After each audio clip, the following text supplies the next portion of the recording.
G'day, welcome back to Accelerate. I'm Michael and I'm sitting here in our Commodore Motorsport Edition about to undertake some acceleration testing. We have found in previous experimentation with this car that the launch control system is not the best way to take off. It dials up way too many revs and just fries the rear tyres.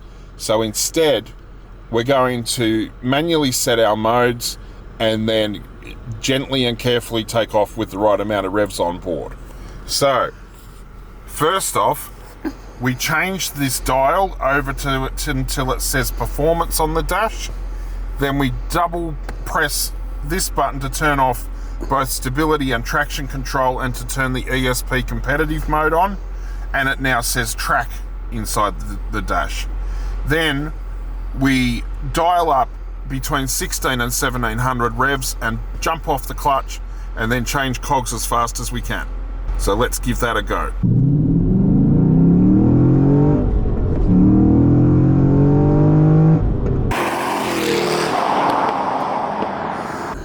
And now here we are in the XR8 Sprint for its acceleration run.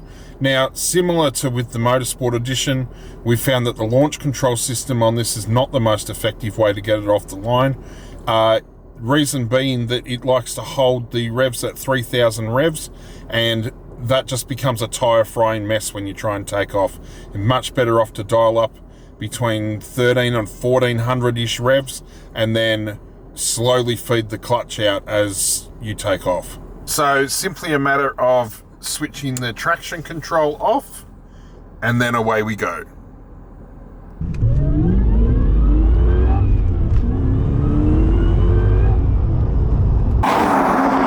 In the end, the Motorsport Edition just narrowly out-accelerated the Sprint to 100 k's by a few tenths of a second. The issue for the big old Falk is certainly not a lack of grunt. The opposite, in fact. The sheer amount of available shove is overwhelming at the driving end, which means to get a good takeoff is a matter of delicately balancing between bogging down from idle or tyre spinning mayhem at anything north of 1600 revs. The other factor working against the Falcon here is the gear shift, which is a really wonderful and feelsome thing out on the road. It feels great to use in normal driving, but it also absolutely refuses to be rushed. The on-tap boogie makes itself known in other ways, as the 400 metre time and rolling acceleration figures here show.